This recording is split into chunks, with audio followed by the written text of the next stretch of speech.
अंतर्मनाचा वेध घेणारे news channel star city one. राज्यातील आणि देशातील राजकीय घडामोडी पाहण्यासाठी आणि इतरही बातम्या पाहण्यासाठी सबस्क्राइब करा स्टार सिटी वन। की माझं आणि एकनाथ शिंदेंचं फाईन ट्युनिंग आहे। मागच्या सरकारमध्येही जे निर्णय झाले आणि या सरकारमध्ये त्यांना जे काय एकत्रित सहमतीने होत आहेत, त्यांना जे काय म्हणायचं आहे ते म्हणू द्या।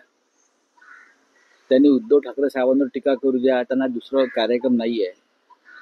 पण तुम्ही समोर पाहताच आहात की शिंदे आणि फडणवीस यांच्यामध्ये कसं वॉर चालू आहे, युद्ध सुरू आहे, हे स्पष्ट दिसतंय, रोज दिसतंय। ते अनेक निर्णय जे भ्रष्टाचारासंदर्भातले होते, ज्यांच्यामुळे भ्रष्टाचार सुरू होता, असे निर्णय देवेंद्रजींनी थांबवलेले आहेत आणि त्याबद्दल आम्ही त्यांचं स्वागत केलंय। अशाच निर्णयांना उद्धव ठाकरे यांनी सुद्धा स्थगिती दिली होती।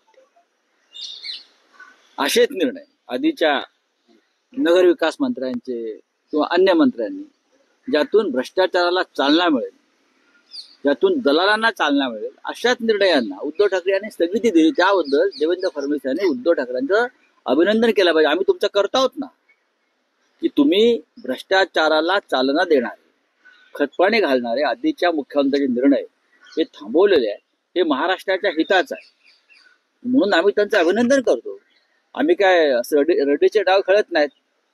हे कसले टीका टिप्पण्या करताय? नाही, पण एकनाथ शिंदे असं म्हणतात की काही जण विधान भवनातील टुरिझमसाठी येतात, काही बोलत नाहीत सभागृहात, फक्त पायऱ्यांवर माध्यमांशी बोलून निघून जातात। बघा, एकनाथ शिंदे